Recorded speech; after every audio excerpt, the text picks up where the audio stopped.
할렐루야. 2020년 9월 18일 금요일 새벽 기도에 함께 드리시겠습니다. 사도신경으로 저희 신앙을 고백드리시겠습니다.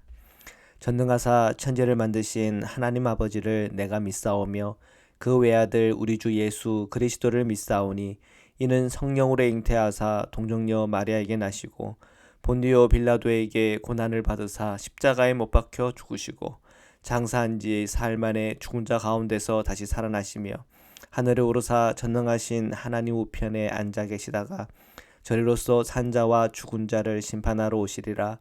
성령을 믿사오며 거룩한 공예와 성도가 서로 교통하는 것과 죄를 사하여 주시는 것과 몸이 다시 사는 것과 영원히 사는 것을 믿사옵나이다. 아멘. 찬송가 363장입니다. 다 함께 찬양 드리시겠습니다.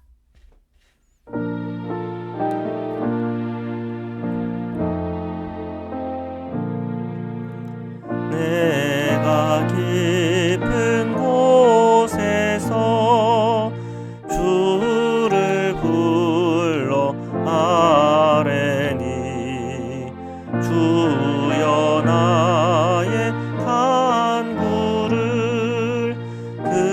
들어주심 바라고 보좌 앞에 나가니 은혜 내려 주소서. 주가 죄를 살피면 누가 능히 서리요.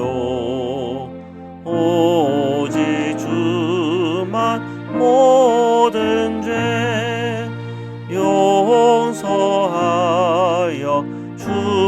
주시니 주님 앞에 떨면서 용서하심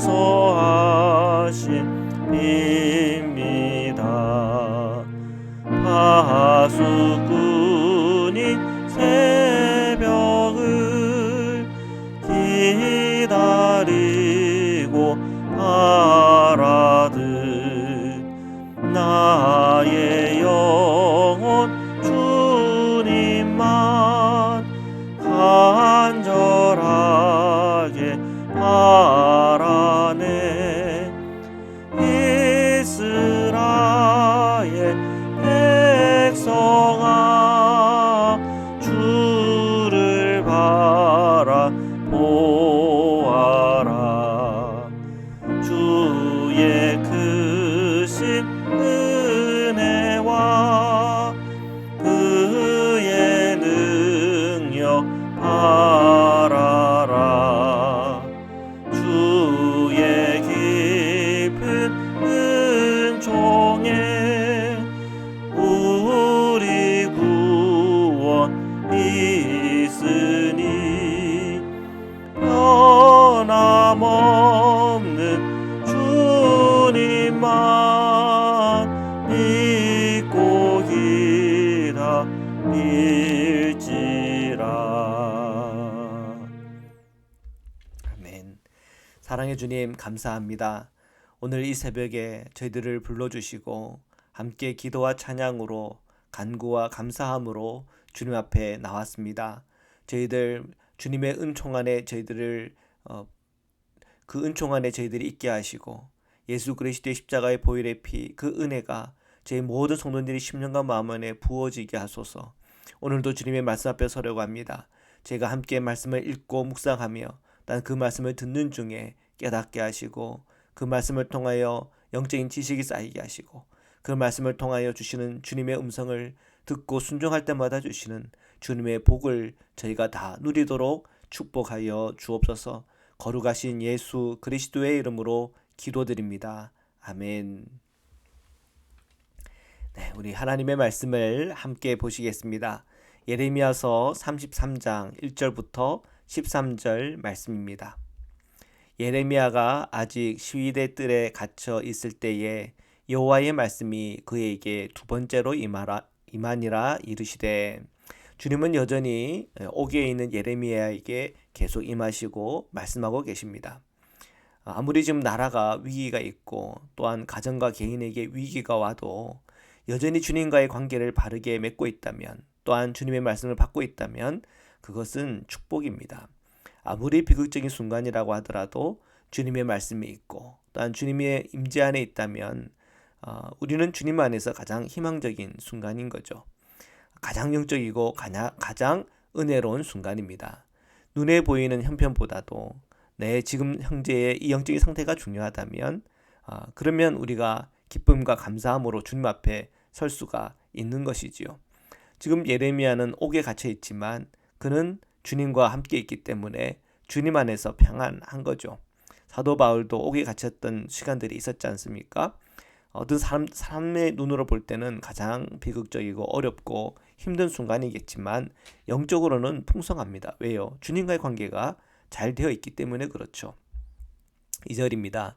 이를 행하시는 여호와, 그것을 만들며 성취하시는 여호와, 그의 이름을 여호와라 하는 이가 이와 같이 이르시도다.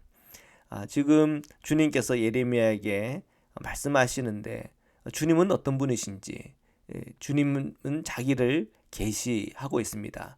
주님은 어떤 분이십니까? 일을 행하시는 분이십니다. 주님은 어떤 분이십니까? 그것을 만들며 성취하시는 분이십니다. 주님은 전능자이시며 주님은 창조주이십니다. 우리가 그것을 믿기 때문에 우리가 그분께 기도하고 간구하며 또한 주님의 인도함을 받으며 살아가는 것이죠. 그 주님이 오늘 우리에게 가장 큰 복을 주셨어요. 그 사랑하는 독자 예수 그리스도를 우리에게 보내주시고 속죄의 은혜를 주시고 또한 그 속죄를 통하여 영원한 생명으로 들어갈 수 있는 구원의 길을 다 열어줬기 때문에 그렇습니다. 3절입니다.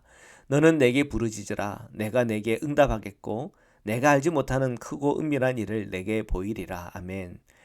이건 정말 요절과 같은 말씀입니다. 이 말씀을 우리가 마음에 둘 때마다 기도가 얼마나 소중한 일인가를 깨닫게 되죠. 주님은 말씀하세요. 내게 부르짖으라.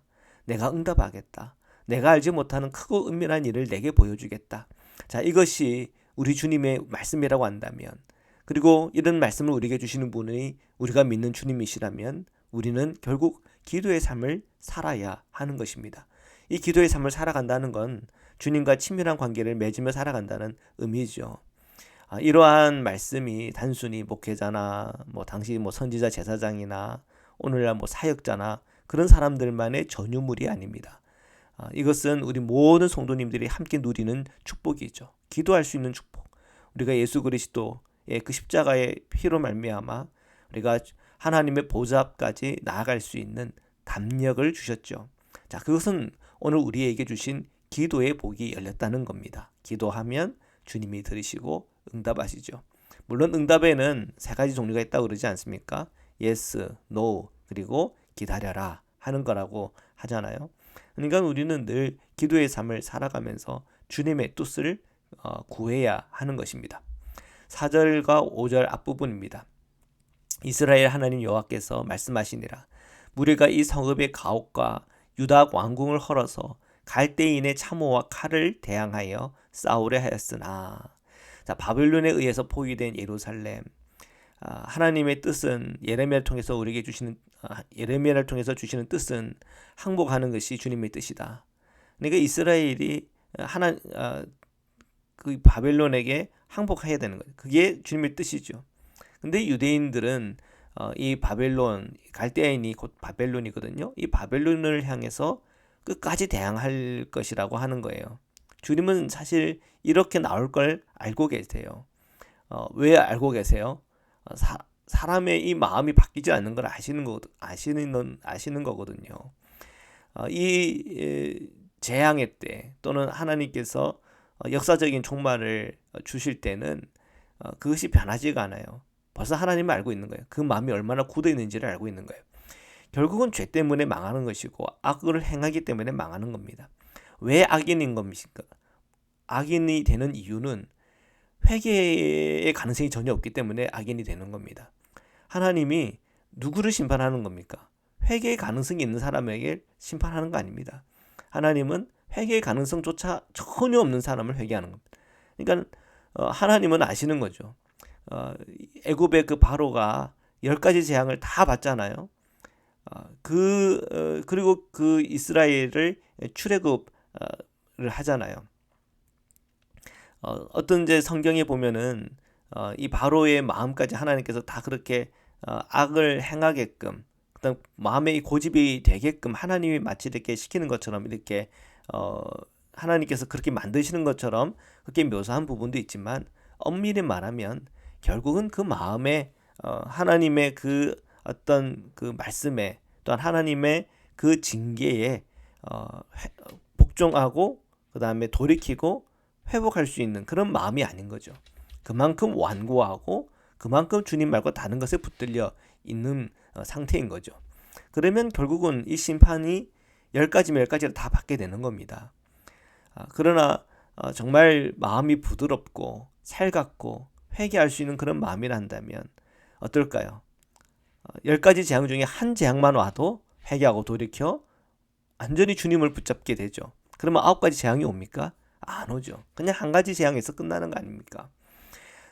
주님은 정말 정의로우시고 공의로우신 주님이십니다.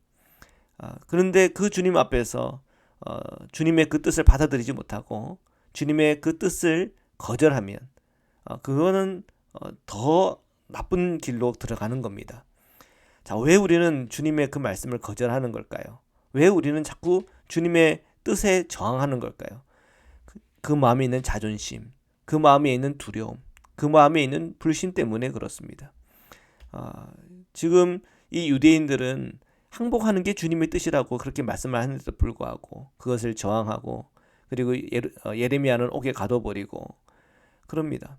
그들은 정말 명예롭게 우리는 죽으면 죽지, 결코 내가 주님의 그렇게 바벨론에게 무릎 꿇고 싶지 않다. 충분히 그런 마음은 이해가 가죠. 그렇지만 그들은 명예를 생각하지 그들이 지은 죄는 생각하지 않습니다. 그들이 어떻게 하나님의 마음을 상처 주고 아프게 했는지를 전혀 생각하지 않는 거죠. 그것이 곧 회개하지 않는 마음입니다. 하나님을 경외하지 않는 사람은 신앙적인 이유에 대해서는 무시합니다. 그리고 그냥 자존심과 명예를 앞세우죠. 결국 그것이 하나님 앞에서는 복이 되질 않습니다. 자, 5절 뒷부분입니다. 내가 나의 노여움과 분함으로 그들을 죽이고 그들의 시체로 이 성을 채우게 하였나니 이는 그들의 모든 악행으로 말미암아 나의 얼굴을 가리어 이 성을 돌아보지 아니하였습니다. 유대인들은 역사적 종말 앞에 바벨론을 향해 저항하고 있지만 주님의 노여움과 분함은 이러한 그들의 저항에 대해서 아무런 소용없이 무의미하게 하셨습니다. 결국은 왜요? 그들의 죄에 대한 값을 치러야 되기 때문에 그래요. 예루살렘 성에는 시신으로 가득 차게 될 것이고 주님의 영광은 떠납니다. 결국 가나안 거민이 타락함으로 말미암아 이스라엘을 심판의 도구로 사용했던 것처럼 이스라엘의 타락은 결국 아수르를 통해서, 또한 바벨론을 통해서 하나님께서는 그들을 심판의 도구로 삼아 망하게 하는 거예요. 그래서 주님의 백성이라고 다 봐주는 거 아니잖아요. 주님의 백성이라도 타락하고 주님 버리고 하면 거기에 대한 값이 있는 거죠. 그런 의미에서 주님은 공의로우신 분이십니다. 6절입니다. 그러나 보라, 내가 이 성읍을 치료하며 고쳐 낫게 하고 평안과 진실이 풍성함을 그들에게 나타낼 것이며, 네, 그럼에도 불구하고 주님은 예루살렘을 결국 치료하고 낫게 하고 회복해 주실 거라고 약속하고 있습니다. 몇 년 후에요? 예레미야의 예언에 의하면 70년 후죠. 역사적으로는 어느 정도 그 70년 후에 회복의 약속이 이루어지죠. 고레 칙령을 통해 가지고 그들이 다시 예루살렘에 복귀하게 되고 성벽도 짓고 성전도 짓게 되죠. 그 성전이 스룹바벨 성전 아닙니까? 자, 그런 어느 정도의 회복이 되지만 우리가 알다시피 결국 그들 그렇게 해도 불구하고 로마에게 망하고 헤롯 성전 지은 것도 결국은 로마 예루살렘이 멸망할 때 다 같이 허물어지는 것 아닙니까? 결국은 진정한 주님의 이 회복과 주님의 놀라운 역사는 이 복음의 시대, 예수 그리스도의 십자가의 보혈의 피, 그 은혜를 통해서 우리에게 오는 것이죠. 자, 7절에서 8절입니다. 내가 유다의 포로와 이스라엘의 포로를 돌아오게 하여 그들을 처음과 같이 세울 것이며 내가 그들을 내게 범한 그 모든 죄악에서 정하게 하며 그들이 내게 범하며 행한 모든 죄악을 사할 것이라. 주님은 유대인들 또 북이스라엘 백성들, 예수님 당시는 사마리아인들이죠. 모두 돌아오게 하시겠다고 약속하십니다. 그리고 처음처럼 세울 거라고 약속합니다. 모든 죄를 용서하시겠다고 약속하고 계세요. 자, 주님은 공의로우신 분이세요. 네, 동시에 자비롭고 은혜로우신 분이십니다. 그래서 우리가 주님의 그 진노 안에 있다 하더라도 절망할 이유가 없는 게 우리가 회개하고 돌이키면 되는 거죠. 그리고 그 죄값은 치르면 되는 겁니다. 그 죄값을 치르는 과정이 고난이고 고통스럽다 생각하시는 분도 계시는지 모르겠지만 그렇지가 않아요. 결국 그 죄값을 치러가는 과정 속에 하나님께서는 더 큰 축복과 은혜를 준비하고 계세요. 그래서 그 인내의 시간을 못 견디는 것은 참 불행한 일입니다. 주님은 우리로 하여금 인내할 수 있는 힘도 같이 주세요. 그리고 그 죄값을 치르고 또한 주님 앞에 변화된 내 마음과 변화된 내 태도를 가지고 하루하루 성실하게 진실하게 정직하게 살아가다 보면 하나님께서 주시는 형통이 있고 복이 있습니다. 물론 세상의 기준으로 봤을 때는 그렇게 보이지 않을 수가 있어요. 그러나 하나님의 기준으로 볼 때는 그만한 복이 없는 겁니다. 우리는 이 세상적 눈을 열고 살아가는 것이 아니라 영적인 눈을 열고 살아가야 되는 것입니다. 9절입니다. 이 성읍이 세계 열방 앞에서 나의 기쁜 이름이 될 것이며 찬송과 영광이 될 것이요 그들은 내가 이 백성에게 베푼 모든 복을 들을 것이요 내가 이 성읍에 베푼 모든 복과 모든 평안으로 말미암아 두려워하며 떨리라. 여호와께서 이와 같이 말씀하시니라. 너희가 가리켜 말하기를 황폐하여 사람도 없고 짐승도 없다 하던 여기 곧 황폐하여 사람도 없고 주민도 없고 짐승도 없던 유다 성읍들과 예루살렘 거리에서 즐거워하는 소리, 기뻐하는 소리, 신랑의 소리, 신부의 소리 및 만군의 여호와께 감사하라. 여호와는 선하시니 그 인자하심이 영원하다 하는 소리와 여호와의 성전에 감사제를 드리는 자들의 소리가 다시 들리리니 이는 내가 이 땅에 포로를 돌려보내어 지난날처럼 되게 할 것임이라. 여호와의 말씀이니라. 아멘. 예루살렘이 세계열방 앞에서 물론 폐허가 되고 또한 예루살렘의 그 멸망을 다 보겠지만 그때가 되면, 그때라고 하는 건 70년 후가 되면 세계열방 앞에서 나의 기쁜 이름이 될 것이고 찬송과 영광이 될 것이라고 말씀하고 계세요. 다시 사람들로 북적이게 되고 주의 성전이 다시 예배의 자리가 되어 사람들이 주님 앞에 예배를 드리면서 지난날처럼 될 것이라는 희망을 주고 계세요. 자, 이것은 우리가 앞에서도 얘기했지만 역사적으로 성취가 됩니다. 그러나 온전한 성취는 온전한 예배의 회복과 온전한 예루살렘의 회복이라고 하는 건 눈에 보이는 예루살렘이 아니라 바로 주님께서 말씀하시는 계시록에서 말씀하시는 새 예루살렘의 비전으로 저희들을 이끌어 가주세요. 누구를 통해서? 예수 그리스도를 통해서 말입니다. 12절입니다. 만군의 여호와께서 이와 같이 말씀하시니라. 황폐하여 사람도 없고 짐승도 없던 이곳과 그 모든 성읍에 다시 목자가 살 곳이 있으리니 그의 양떼를 눕게 할 것이라. 황폐한 예루살렘이 다시 이제 목자가 있고 양떼들이 평화롭게 초목을 듣고 자 그런 것을 생각하게 하죠.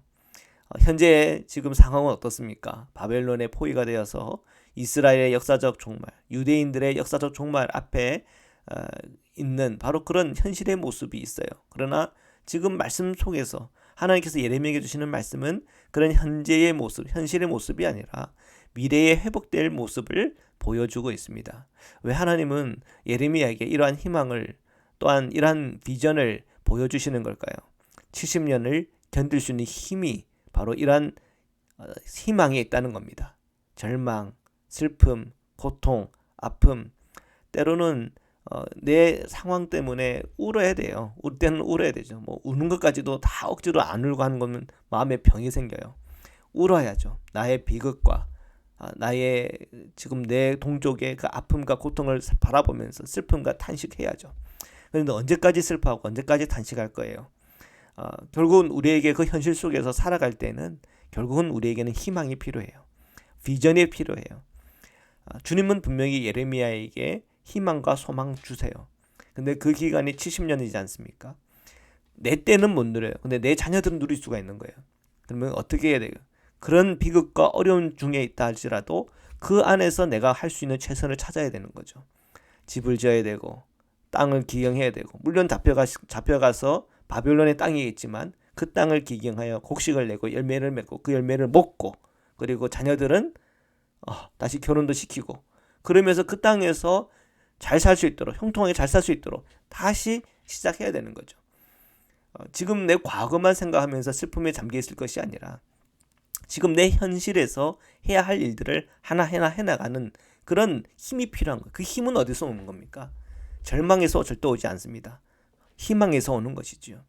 가장 나쁜 것보다 더 나쁜 것은 절망이에요. 우리가 희망 안에서 바라볼 수 있는 그 은혜, 그 은혜를 누가 주시는 거예요? 하나님께서 주시는 거죠. 13절입니다. 산지 성읍들과 평지 성읍들과 네겝의 성읍들과 베냐민의 땅과 예루살렘 사면과 유다 성읍들에서 양떼가 다시 계수하는 자의 손 아래로 지나리라. 여호와의 말씀이니라. 자, 희망의 노래는 계속되고 있습니다. 바빌론에 의해서 멸망당할 이 유대 땅들을 거론하면서 그곳에 다시 양떼들이 다니며 그 양떼들을 계수하는 그 미래의 희망을 보여주고 있죠.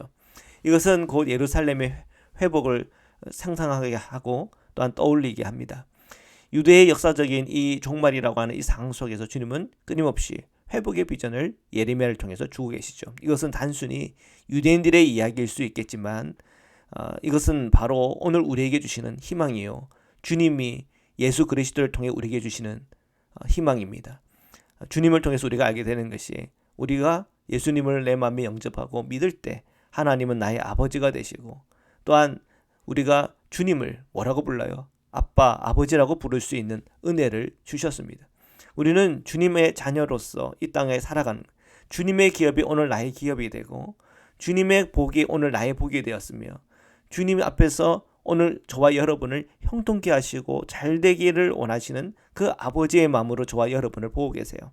오늘 우리가 죄 중에 빠져 있습니까? 회개하고 돌이키면 되는 겁니다. 우리의 상황 형편이 아주 어렵습니까? 주님을 붙잡고 그 뜻에 순종하면 되는 겁니다. 한 걸음 한 걸음 나가다 보면 아무리 어렵고 힘든 어려운 문제들도 하나하나 뚫어져 갑니다.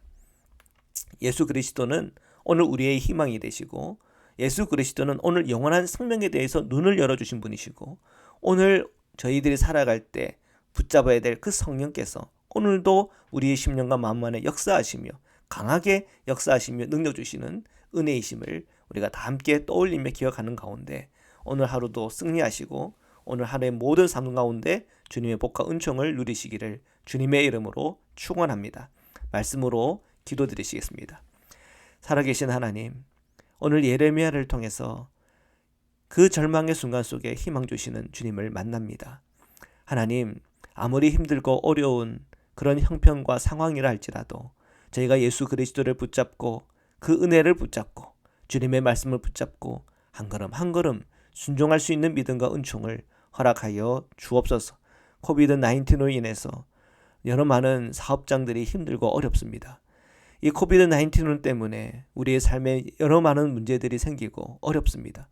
가족들 안에 이 코비드-19이 오히려 정말 저주와 같은 시간인데요. 다투고 관계가 깨어지고 아픔을 경험하는 그런 가정들도 있습니다. 하나님, 이런 순간에 우리의 상황 형편 바라보지 않고 주님을 바라볼 수 있는 믿음의 눈을 열어주옵소서. 예배가 회복되게 하시고 신앙이 회복되게 하시고 예수 그리스도 안에 있는 십자가의 사랑과 은혜가 회복되게 하여 주옵소서.